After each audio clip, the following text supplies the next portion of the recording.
Hi everyone, मैं मोनू आप लोग का मैथ्स 2.0 में स्वागत करता हूं। और आज हम पढ़ने वाले हैं एचसीएफ और एलसीएम के बारे में, क्योंकि और वो भी रियल नंबर से पता है। इमेजिनरी का एलसीएम ऐसे थोड़ी निकाल सकते हैं ना। एलसीएम जो है, एलसीएम और एचसीएफ जो है वो इमेजिनरी का निकालिएगा। इमेजिनरी का मतलब क्या होता है देखिए इधर, रियल और इमेजिनरी हम बता चुके हैं कि आपके पास 5 लाख रुपया है, ये रियल है। ये क्या है? अपना है भैया, ये क्या है? अपना है। लेकिन अगर हम बात करें -5 लाख, वो क्या है भैया? अपना नहीं, ये सिर्फ सपना है कि आपके पास है, लेकिन वो क्या है? वो कर्ज है। वो क्या है? कर्ज है। वो क्या है? कर्ज है। कहने का मतलब है ये 5 लाख ये तो अपना है, लेकिन बाकी जो है ये -5 लाख वो इमेजिनरी पार्ट है, ये कर्ज है, आपको किसी को देना है। मतलब 5 लाख तो है आपका, लेकिन ये सिर्फ सपना है। ये सिर्फ क्या है? सपना है, यानी कि इमेजिनरी पार्ट है। ये क्या? इमेजिनरी पार्ट है। 5 लाख तो है, लेकिन वो कर्जा है, और ये रियल है, यानी कि ये अपना है। रियल है यानी कि अपना है। इससे आप कुछ भी कर सकते हैं, लेकिन बताइए इससे कुछ करिएगा? नहीं करिएगा। अगर करिएगा तो इतना आपको चुकाना पड़ेगा। माइनस का मतलब होता है किसी का कर्ज लिए हैं आप, वो आपको देना पड़ेगा। लेकिन अगर ये 5 लाख है ना तो अपना है, किसी को देना नहीं है। इस पे अपना अधिकार है, लेकिन इस पे आपका अपना अधिकार नहीं है। ये आपका कर्ज है। अगर लीजिएगा, अगर उसको जैसे जैसे उड़ाइएगा ना, फिर भी आपको 5 लाख आज ना कल तो खैर देना पड़ेगा। नहीं देना पड़ेगा तो भैया ऐसे शकल छुपा के चलिए ना। फिर भी कितना दिन चलिएगा? 4 दिन, 5 दिन, 6 दिन, 7वां दिन फिर टोकवे करेगा, नहीं तो घर वापस आ जाएगा। उससे ज्यादा कुछ होगा क्या? यही बात है ना। यानी कि आप पैसा लिए हैं ना, कर्ज खो रहे हैं ना आप, तो भैया आपको जाना पड़ेगा। कहाँ? या तो जेल जाइए, वरना उसका ये पैसा चुकाइए, वरना बेलो नहीं होगा। ठीक है, लेकिन ऐसे सुदखोर का जल्दी केस नहीं लगता है, टेंशन नहीं लीजिए।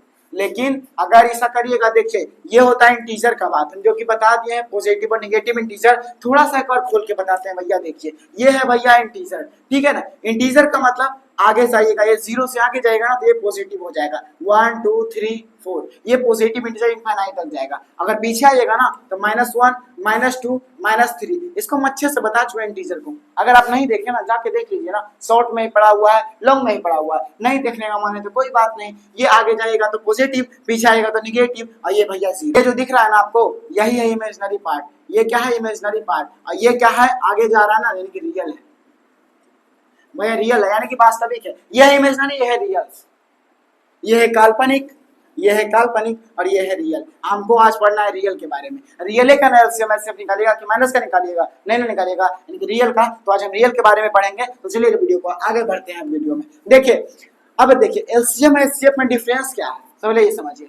एलसीएम और एचसीएफ, एचसीएफ और एलसीएम डिफरेंस क्या है? एचसीएफ का मतलब होता है हाईएस्ट कॉमन फैक्टर, और एलसीएम का मतलब होता है लीस्ट कॉमन फैक्टर, ठीक है। और वहीं अगर बात करते हैं ना, इसका मतलब हिंदी में बोलते हैं महत्तम समावर्तक, और हिंदी में इसका बोलते हैं लघुत्तम समावर्तक। लघु का मतलब भैया छोटा रूप, लघु का मतलब छोटा, और एचसीएफ यानी कि महत्तम समावर्तक। देखिए कॉमन दोनों में एचसीएफ और एलसीएम का बात करें ना, देखिए एग्जांपल देके बताएंगे। एचसीएफ और एलसीएम का यदि बात करें ना, दोनों में क्या फैक्टर है पता है?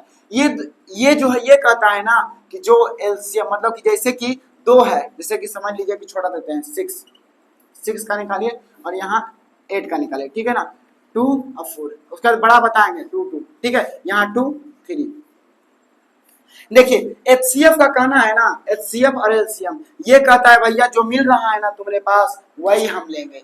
जो तुम्हारे पास है, मतलब कहने का मतलब है कि 2 × 3 हो रहा है। ये 6 का जो है 2 × 3 हो रहा है। अगर इसका बात करेगा तो 2 × 2 × 2 हो रहा है, ठीक है। ये किसका है? 8 का है। अब देखिए जो एलसीएम का कहना है ना कि भैया जो हम तुमको दिए हैं ना वही लेंगे। एचसीएफ का कहना है, यानी कि हाईएस्ट कॉमन फैक्टर का कहना है कि भैया हम जो तुमको दिए हैं ना 2 रुपया, तो बस भैया तुम हमको कर्जे दे दो ना, अपना जो हम तुम कर्जा लिया है ना वही दे दो, हमको सूद नहीं चाहिए। कहा है कि इसको विश्वास है भैया अगर नहीं लेंगे ना वो, तो वो पैसा नहीं देगा। इसीलिए बोला कि चलो कॉमन जो है ना, मतलब कि जो मेरा है वही दे दो। अब बताइए 2 और 3 इसका है कि नहीं? तो यहाँ सिर्फ 2 है ना, सिर्फ 2 है। 2 3 इसका है, लेकिन इसमें क्या है? 2 ही है। मतलब कहने का मतलब इसके पास 2 रुपया जो था ना वही लिया था कर्जा में, यही लिया था 2 रुपया कर्जा में। यानी कि एचसीएफ का बात करें तो कॉमन फैक्टर जो होगा वो 2 होगा, यानी कि एचसीएफ होगा 2, एचसीएफ क्या हो जाएगा? 2 हो जाएगा। एचसीएफ जो हो जाएगा 2 हो जाएगा, लेकिन एलसीएम जो होगा, एलसीएम वाला कहता है ना भैया हम तो कर्ज खोर है, जो मिल रहा है वह जो तुम्हारे पास है वो तो लेवे करेंगे, लेकिन जो हम एलसीएम वाला का कहना है ना कि भैया देखिए जो मिल रहा है ना वो तो हम लेवे करेंगे, जो मिल रहा है मतलब जो तुम्हारे पास खर्चा है वो तो हम लेंगे, लेकिन उसके अलावा जो बाकी तुम्हारे पास बचा है ना वो हमको दे दो ना। काहे? ये भैया सुदखोर है, ये क्या है, सुदखोर है। बोलता है जो बचल है ना वो भी दे दो ना, बाद में दे देंगे। भैया देगा ही नहीं, लेकिन बोलता है कि दे देंगे। तो बोला ठीक है भैया दे दो। तो ये क्या है, 2 और 3 है, तो भैया 2 और 3 हो जाएगा। इसमें 2 है तो एगो हटा दीजिए, 2 तो ले लिए हैं पहले से, क्योंकि ये कर्जा था तो कर्जा ले लिया है। 2 और 3, अब बाकी बचा कितना, 2 और 2, तो 2 और 2। यानी कहने का मतलब इसका है कि जो 2 मिला है, दोनों में 2 मिला है तो एक 2 तो ले लिए हैं, एक 2 तो ले लिए हैं। कहने का मतलब मिल गया तो भैया वो भी लेंगे, और बाकी जो बचल है 3 बचल है और 2 बचल है, ठीक है ना। बोला ठीक है हमको सब चाहिए। तो यानी कि 2 3 जा 6 और 6 2 जा 12 और 12 2 जा 24। अगर हम बात करें ना तो भैया 24 होगा, यानी कि 2 तिया 6, 6 दूनी 12 और 12 दूनी 24। कोई समस्या क्या है? मतलब कहने का मतलब ये है भैया सुदखोर, मिलेगा जो मिलेगा वो भी लेगा और जो नहीं भी मिलेगा वो भी लेगा। लेकिन इसका कहना है हम बहुत मतलब अच्छा व्यक्ति है ना, जो तुम लिया है बस वही दे दो, हमको सूद बूद नहीं चाहिए ना, तुम्हारा पैसा से हमको मतलब है, एक्स्ट्रा पैसा से हमको मतलब नहीं है। यानी कि जो मिल रहा है बस वही लेगा, 2 मिल रहा है 2 लेगा। देखिए 2-4 एग्जाम्पल फटाफट देते हैं और समझ जाइएगा, ठीक है। देखिए अगर आगे आइएगा ना तो पता है, देखिए सपोज डेट यहाँ दिए 96, यहाँ दिए हैं 404।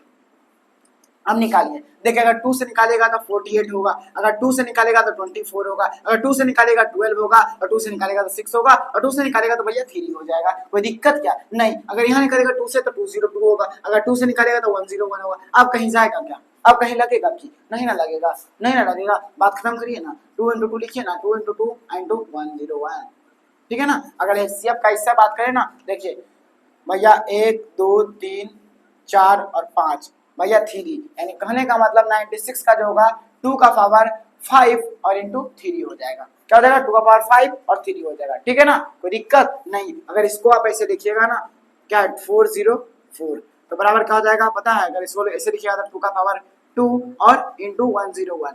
देखिए अब एचसीएफ क्या कहता है, अगर एचसीएफ का बात करें ना तो एचसीएफ कहता है कि भैया हम जो है जो मिल रहा है वही लेंगे, जो मिल रहा है वही लेंगे, मतलब कर्जा जो है दे दो। यानी कि 2 के पावर 2 इसमें भी है और 2 के पावर 5 है, यानी कि 2 के पावर 2 भी इसमें है, 2 के पावर 2 भी इसमें है, यानी कि 2 का पावर 2 ले लिए और बाकी 3 तो इसमें है नहीं, यानी कि 2 के पावर 2 जो दोनों में मिल रहा है क्या, 2 के पावर 2 और इसमें 2 के पावर 2 है, ठीक है ना। 2 के पावर 2 यानी कि 4, भैया 4, यानी कि एचसीएफ क्या हो जाएगा 4 हो जाएगा। जो मिलेगा वही लेगा, बाकी छोड़ देगा। देखिए 1 और 2, 2 ही मिला ना, बाकी को फॉरगेट करिए ना। 2 मिला है, 2 इसमें भी है, 2 इसमें भी है, थोड़ा ठीक है। एचसीएफ बोला हमका कर्जा चाहिए ना, हमरा जो तुम लिया है दे दो, तो 2 का पावर 4 लिया, 2 के पावर 2 यानी कि 4। अगर एलसीएम का बात करें ना, एलसीएम का बात करें तो क्या बोले हैं, जो मिलता है वो भी, यानी कि 2 के पावर 5 डायरेक्ट लिखिए ना, 2 के पावर 5 इंटू 3 इंटू 101। कोई दिक्कत? यही तो है एलसीएम, यही तो है एलसीएम। मतलब जो मिला वो भी, जो ना मिला वो भी। इसका कहना भैया मिल गया तो भी लेंगे, नहीं मिला तो भी लेंगे, नहीं मिला तो भी लेंगे, यानी कि हाईएस्ट आना तो हाईएस्ट को लिख दिए 3 इंटू 101। समझ गए ना। इसका कहना है जो मिल गया वो भी लेंगे, जो ना मिला वो भी लेंगे, ठीक है ना। कोई दिक्कत नहीं, होना भी नहीं चाहिए। अब देखिए अगर इसको एक और एग्जाम्पल दे के समझे, देखिए एक और एग्जाम्पल देखिए, एक और एग्जांपल लेते हैं 108 और 1206। सपोज कुछ भी है, कोई दिक्कत नहीं है। अगर इसको करेगा तो 2 5 और 4, 2 से करेगा तो 2 2 जा 4 7, 3 से करेगा तो 9, मुझे स्टार्ट ठीक है 9। अगर 3 से फिर करिएगा 3, ठीक है ना। यहाँ 12 से 6 है ना, तो 2 से करेगा तो 6 0 3, 3 से करेगा तो 2 0 1। अब बताइए अब लगेगा किसी से? हमने 3 लगेगा, 3 से लगेगा, 3 से लगेगा, 3 3 और 3 4 3 4 5 3 6 18 3 7 21। अब नहीं लगेगा, अब नहीं लगेगा, ठीक है ना। यानी कितना लगेगा, यानी कि इसको करेंगे तो 2 इंटू 2 इंटू 3 इंटू 3 इंटू 3। यहाँ बोलेगा तो 2 इंटू 2 इंटू 3 इंटू 3 इंटू 67।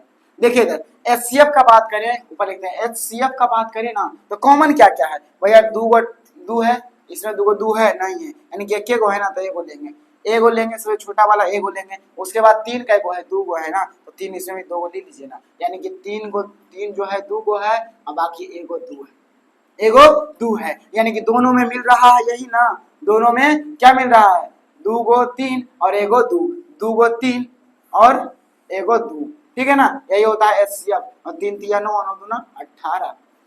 अब वही एलसीएम का बात करें तो एलसीएम भैया जो मिलेगा वही, एलसीएम का कहना है जो मिलेगा वही हम लेंगे, एलसीएम का क्या कहना है जो मिलेगा हम वही लेंगे, लेकिन नहीं, एचसीएफ का कहना है कि जो मिलेगा हम वही लेंगे, लेकिन कहना है एलसीएम का जो मिलेगा वो, और बाकी क्या तुम ले लेगा, नहीं हम वो भी लेंगे, बट ठीक है भैया ले लो, यानी कि 2 का पावर 2 और इंटू 3 का पावर 2, यानी कि 3 सबसे ज्यादा का है 3 ना है, तो 3 यानी कि 3 का पावर 3 इंटू 67, जो मिला वो भी लिया, जो ना मिला वो भी लिया, ठीक है ना, कोई दिक्कत कोई समस्या नहीं। एचसीएफ में अगर यहाँ तक कोई समस्या नहीं है तो चलते हैं हम यूक्लिड विभाजन पे, क्या करते हैं यूक्लिड विभाजन पे, क्योंकि इससे ज्यादा नहीं आता है, इससे ज्यादा नहीं आता है, वाक्य आप बना लीजिएगा।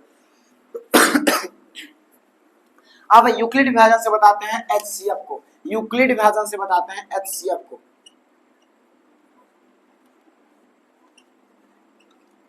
यूक्लिड विभाजन से बताते हैं एचसीएफ को, एचसीएफ को, ठीक है ना, हाईएस्ट कॉमन फैक्टर को। देखिए एचसीएफ निकालने का दूसरा तरीका क्या होता है, एचसीएफ निकालने का, सपोज दैट 96 और 40 नहीं, 96 और 404 कैसे निकालिएगा। यूक्लिड विभाजन होता क्या है, यूक्लिड विभाजन समझने से पहले ये समझिए ना कि यूक्लिड विभाजन कहता है ना कि भाई यूक्लिड साहब का कहना है भैया आप जो प्रोसेस किए हैं ना वो बता दीजिए ना हमको, जो आप प्रोसेस किए हैं वो बता दीजिए ना, ज्यादा हमको कोई मतलब नहीं, मतलब कहने का इनका कि अगर 9 भागा 20 दिए है ना तो आप किए क्या है, अगर 2 टाइम लगाए हैं तो 18 आया और क्या आ गया 2, यानी कहने का मतलब है कि आप जो है 20 को क्या किए हैं, क्या किए हैं 20 को, अब 20 को कहना है भैया हम 9 into 2 किए हैं ना, अब +2, यही तो किए हैं ना, प्रोसेस हम यही तो किए हैं, उससे ज्यादा कुछ किए हैं क्या, नहीं ना, जो प्रोसेस किए हैं ना वही यूक्लिड साहब को बता दीजिए ना, बाकी बात खत्म है। कहने का मतलब है यदि ये 20 जो है इसका अगर फॉर्मूला का बात करें तो ये क्या होता है पता है, भाज्य इज इक्वल टू भाजक गुने भागफल इंटू प्लस शेष, यही तो होता है फॉर्मूला। इसमें ये जो होता है ना ये क्या होता है पता है, ये होता है भाज्य करने योग्य, भाग करने योग्य जो होता है वही होता है भाज्य, ये होता है भाग देने वाला, ये क्या होता है भाग देने वाला यानी कि भाजक, ये होता है भागफल, ये होता है भागफल, और बाकी ये जो होता है ये होता है शेष, ये होता है शेष, ये होता है भाज्य, ये होता है भाजक और ये होता है भागफल और ये होता है शेष, वही तो लिखे हैं भाज्य भैया 20 है, भाजक ये है 9, भाजक क्या है 9, 2 क्या है भागफल और ये 2 जो बचा है वो शेष है। कहने का मतलब अगर तीसरे टाइप से जाइएगा तो ये क्या हो जाएगा, समझ लीजिए कि ये क्या है आलू, ये क्या है आलू, ये क्या है आलू, और ये समझ लीजिए क्या है नाइफ यानी कि चाकू, ये क्या है चाकू, ठीक है ना चाकू, और ये जो रिजल्ट आया है ना भागफल जो आया है वो समझ लीजिए क्या है भाजी, वो क्या है भाजी, और ये जो है भैया शेष ये समझ लीजिए कि बेकार आलू मतलब सड़ा पार्ट, मतलब कि सड़ा हुआ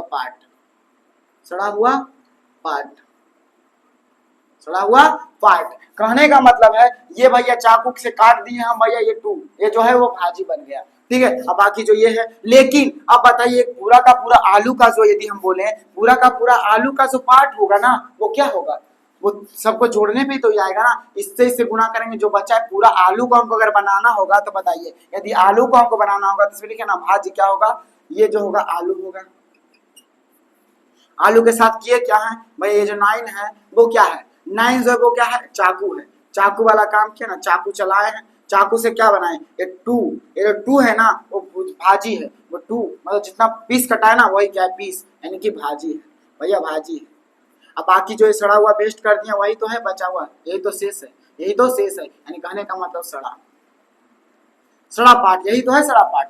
अब बाकी कुल मिलाइए के तो आलू होगा ना, कुल मिला के ही तो आलू होगा ना, कोई दिक्कत नहीं। अगर कोई दिक्कत नहीं तो आगे चलते हैं, कोई दिक्कत नहीं तो आगे चलते हैं और रियल में एचसीएफ के बारे में जानते हैं।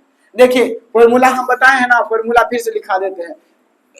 फॉर्मूला यदि हम फिर से लिखा दे तो क्या हो जाएगा पता है, वह फॉर्मूला हो जाएगा भाज्य इज इक्वल टू भाजक, भाजक इंटू भागफल, भागफल और प्लस शेष, प्लस शेष। कोई दिक्कत है क्या, कोई दिक्कत है क्या, कोई दिक्कत होना भी नहीं चाहिए। अगर हम बोले यहाँ निकालेंगे कैसे, जैसे कि 96 और 404 का निकालते हैं भैया, ऐसे निकाल दिए। एचसीएफ तो ऐसे ही ना निकालते हैं, नॉर्मल जैसे निकालते हैं वैसे निकालिए। अब देखिए 9 दूना 18, 9 3 27, 9 चौक 36, 9 5 45, ज्यादा हो रहा है ना, 9 चौक 36। अगर 4 बार में लगाएंगे 6 24 के 4 बाकी, 6 24 4 बाकी 2 और 9 चौक 36 और 2 38, 0 2 कैंसिल।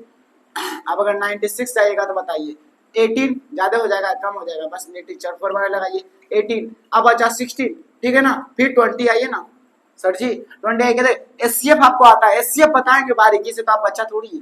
अगर बच्चा है भी तो समझ लीजिए। देखिए 96 है ना, इसको कितना टाइम में लगाइए, नॉर्मल भाग लगाइएगा ना तो इससे कम आए लेकिन ज्यादा नहीं आए। तो 4 टाइम में लगाएंगे तो भैया कम आएगा लेकिन ज्यादा नहीं आएगा। 20 हो गया और 20 ये 4 से लगाए तो भैया इससे कम आना चाहिए। ये 96 है ना, यहाँ एचसीएफ आके उड़ के यहाँ बैठ जाता है, यहाँ वाला जो है पार्ट वो यहाँ पे बैठ जाता है। उसके बाद हम फिर करते हैं, उसके बाद 20 आ गया ना, 20 आ गया तो फिर हम एक बार चाबा लगाए। अब जो शेष बचा फिर यहाँ वाला उतार के यहाँ उतार देंगे, यहाँ वाला जो है लाके यहाँ उतार देंगे, ठीक है। 20 हो गया। अब कितना टाइम में हम लगाएंगे, अगर हम लगाएंगे एक टाइम में तो भैया बचा 16, अगर गया तो 4, अब खत्म। अब बताइए 16 अगर यहाँ लाइएगा तो 4 टाइम में क्या हो जाएगा 16, खत्म, कोई दिक्कत नहीं। यानी कहने का मतलब प्रोसेस अब क्या किया है, देखिए यूक्लिड साहब करते हैं। पहले आप लिखे हैं 404, पहले लिखे हैं 404, किया क्या है, हम बोले ना किए क्या है। देखिए ये तो है भैया क्या, ये है भाज्य, ये क्या है भाज्य। अब ये क्या है भाजक, भाजक क्या है 96,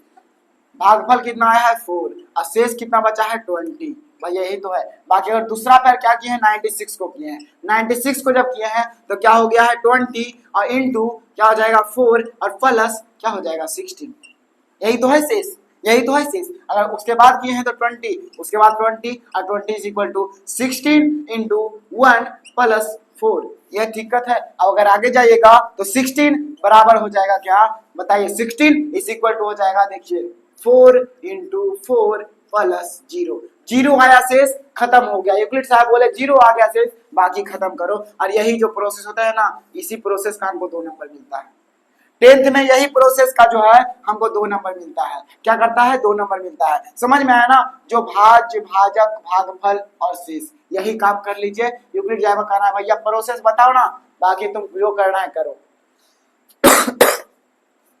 प्रोसेस बताओ, बाकी जो करना है वो करो, क्योंकि आप तो देवता हैं, आप तो भगवान हैं, जो करिएगा सर को मान्य है। दूसरा बताते हैं गौर, बाकी खत्म करते हैं इसको। दूसरा बताते हैं गौर, खत्म करते हैं, क्योंकि एक बार और बताएंगे वो बारीकी से बताएंगे। देखिए यदि हम बोले कि 16 और अब बोले 404, 404 ही लिए, 16 लिए लेकिन 404 लिए। अब ये प्रोसेस करेंगे तो क्या हो जाएगा, देखिए अगर इसको करिएगा ना 16 दूनी बताइए 16 दूनी 32, 2 टाइम लगाइएगा 32, भैया बचा कितना 8 बचा ना, कट गया। पहले नॉर्मल सा भाग इतना ला दीजिए ना कि कम से कम शेष जो है वो इससे कम आवे, शेष जो है इससे कम आवे, ठीक है ना। 16 बचे 80 यानी कि 80, अब 4 कैंसिल हो गया ना। अब लगाइए यहाँ से, इससे कम आ गया तो अब 16 यहाँ लिखिए, 16 ये वाला जो यहाँ लिखिए। अब 4 टाइम में करिएगा तो 16 आ जाएगा ना, खत्म, खत्म। प्रोसेस अगर करिएगा तो प्रोसेस का आया है, देखिए प्रोसेस हम बोले है ना, बार बार लिखिए ना, 2-3 बार लिखिएगा हो जाएगा। भाज्य इज इक्वल टू भाजक, भाजक इंटू भागफल, भागफल और प्लस शेष, प्लस शेष, ठीक है ना। अब देखिए 404 है ना, 404 लिखे ना, भाजक कितना है ना 16 इंटू भागफल कितना है 25 और प्लस 4, प्लस 4। अगर एक बार और किए हैं 16 is equal to 4 into 4 plus 0, खत्म तो हो गया ना। यही तो है प्रोसेस, यही तो है यूक्लिड विभाजन। अगर यूक्लिड विभाजन आपको समझ में आया होगा तो वीडियो को लाइक, चैनल को सब्सक्राइब जरूर कीजिएगा। Thank you for watching.